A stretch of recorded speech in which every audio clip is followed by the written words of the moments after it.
I realized for quite some time that I struggle to trust God, not to trust Him because He's untrustworthy, just because I feared His will for me.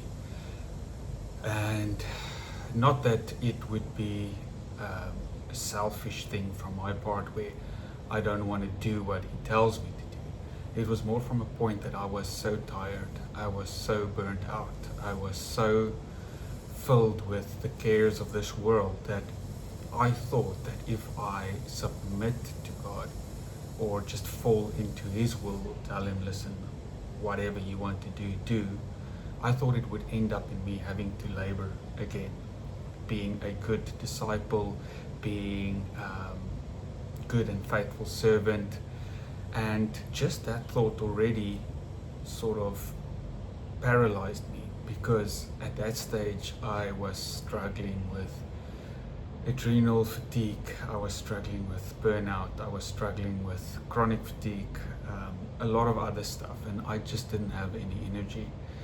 So it was very difficult for me to say, okay, in that state, I'm just going to let go, because maybe God would expect me to do His will, and His will would be a difficult one. It would be labor, it would be and even though, we've been taught we're saved by grace and it's all about grace and not by works, a lot of people still preach, and this is what subtly is being preached by a lot of grace churches, is that yes, you were saved by grace, but now you need to go and work. Now that you're saved, now you need to go and labor.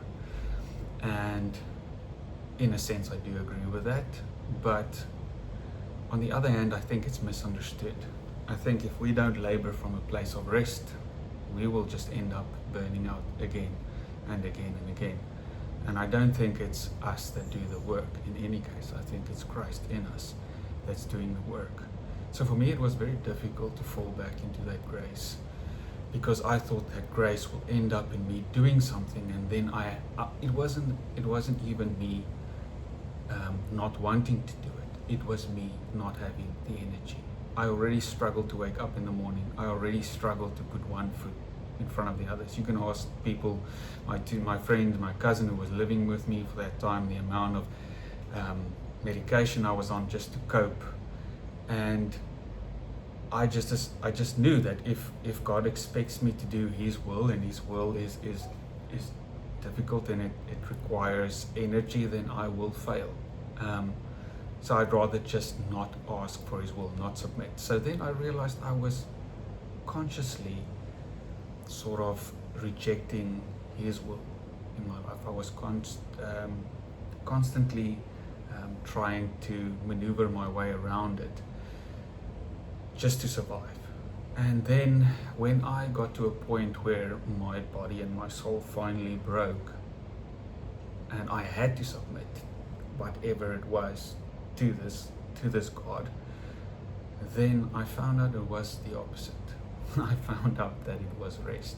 I found out that it was peace. I found out that it was healing. I found out that He loved me first.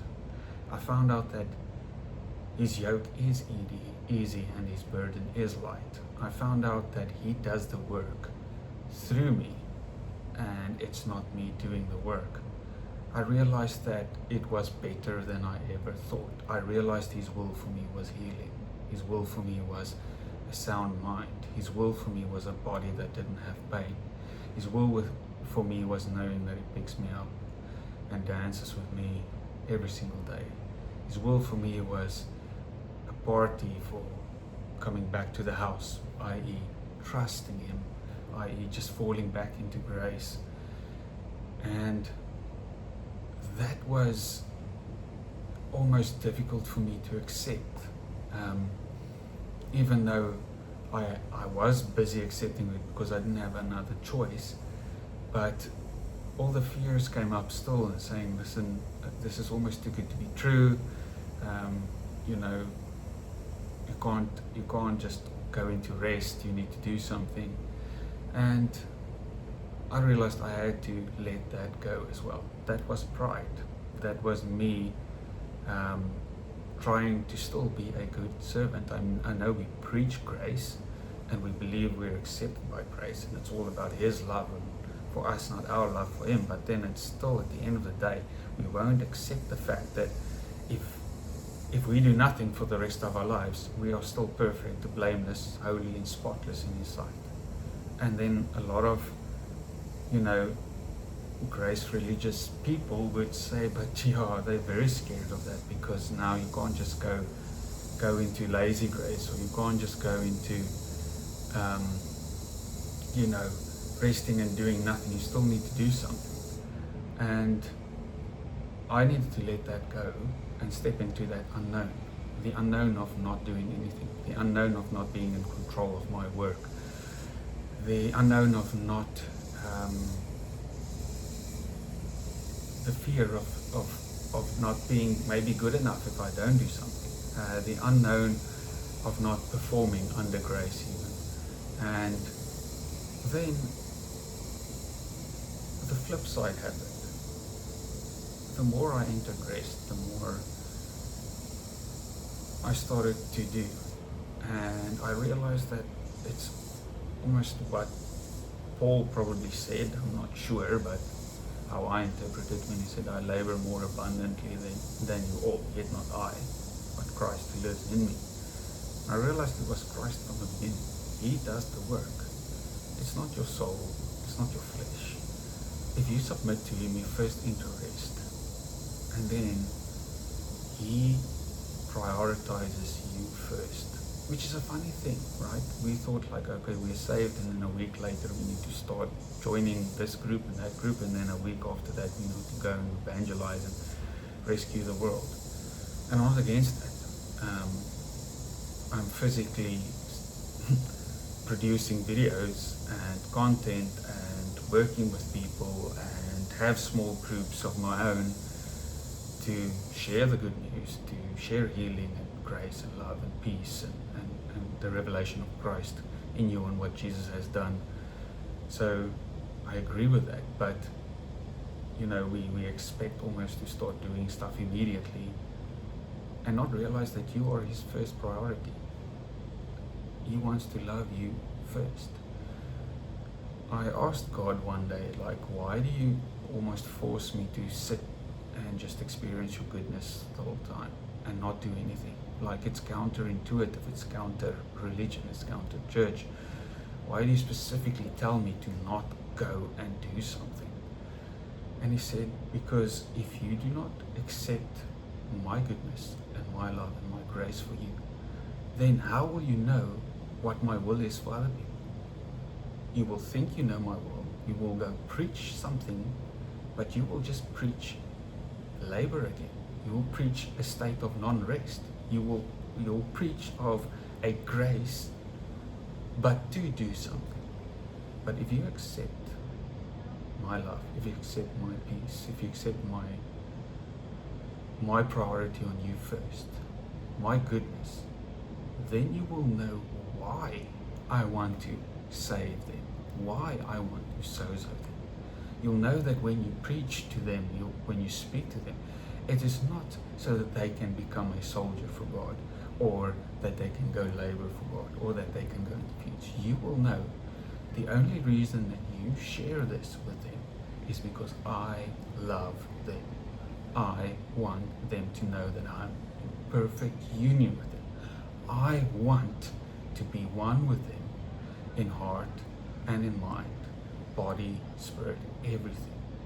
I want you to know my goodness, so that when you go preach to other people, you preach my goodness and my love, not my work ethic, not my labor, not this big cosmic end call, but this simple truth that they are my heart's desire.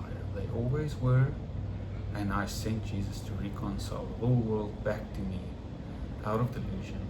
So if you don't know this love first, you will go and preach something else. And I realized that is so true. Like Chris Backery once said, you give what you get. Or you give what you have.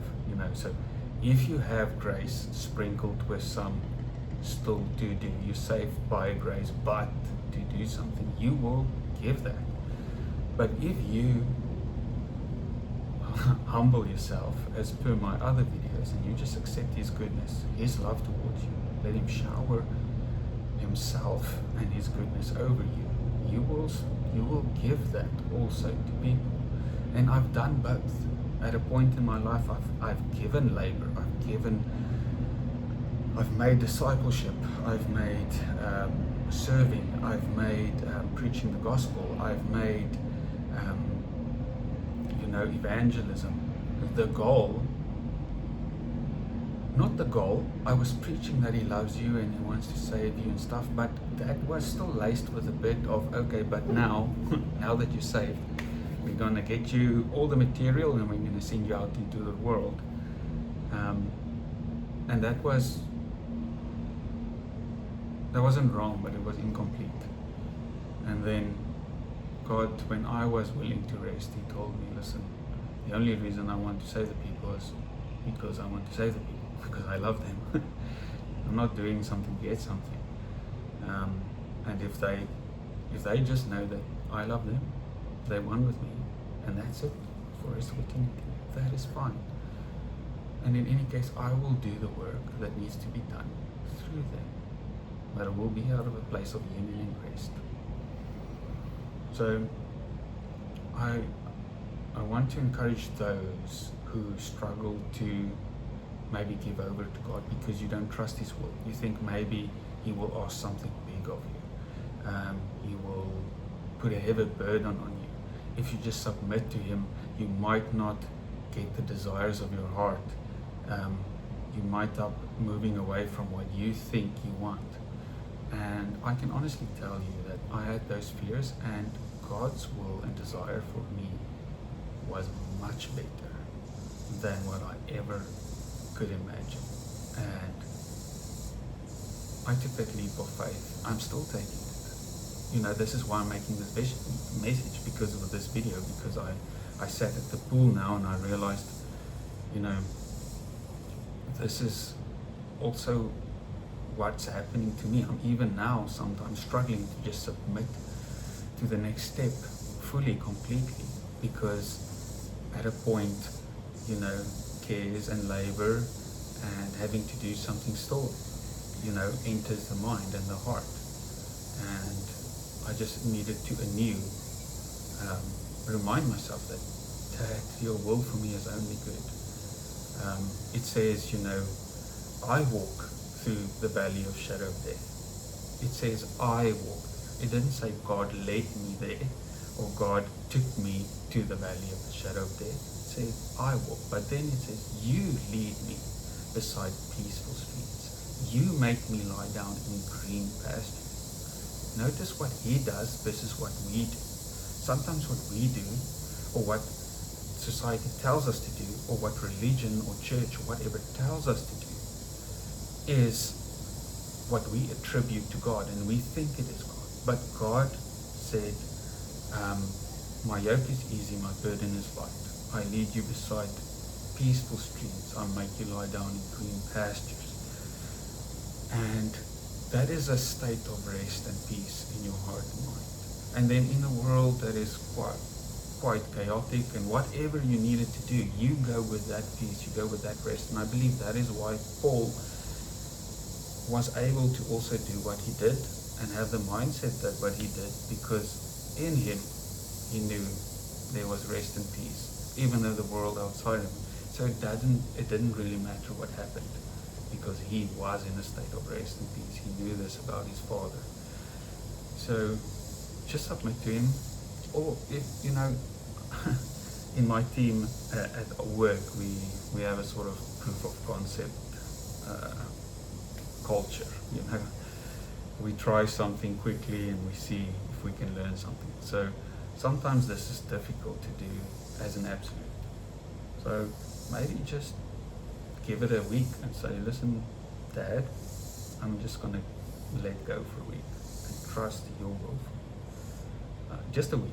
So after a week, if it didn't work out, if you find that His will is not what gives you life and peace, or what you thought would life and peace be like, then you can move away from it. But I can almost promise you that's not going to be the case. So just try it for a week and see what happens. Like, you are his first priority.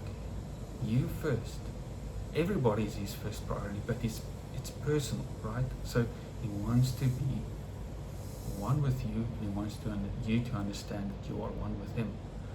And then all the other stuff happens. There is no point in doing other stuff. What does it benefit a man to gain the whole world but lose his soul? Like, it's also written there. What does it benefit you to do all of this stuff for God, but don't realize that you were his heart's desire? You were his first priority. And there is no obligation. It's a scary thing for humans to understand, because we just know obligation, we just know works, we just know due to get. I mean, your salary is proof of that. Your income is proof of that. You don't work, you don't get paid. It is that. If you're not friendly with your family members, they're not friendly with you back. If you do not do something in society won't reward you. That is how this world works, but that is not what unconditional love does. That's not how our Father works. He is not the same. So you need to accept that he's different from your understanding, different from what you think or have been taught by this world, and that there is no obligation. And when it comes to no obligation, that's a scary thought, because you're not in control of your own salvation. You're not in control of your own destiny. You're not in control of your own benefit. You're giving it up to another, and that other has to decide what happens to you. And based on your understanding of the world, whatever happens to you, if you don't do anything, is probably bad. But in the kingdom, in your Father's love, based on what he does for you, is his only good. So yeah, just try and let go. He is more gracious than you think. He is more loving than you think. He is bigger than you think. And let him speak to your heart in a still small voice. You don't have to wait for this drastic move. He's very intimate. He uses everything, but he also wants to just speak to your heart in the ways that you need to hear it, and he'll do it personally and exactly the right way for you.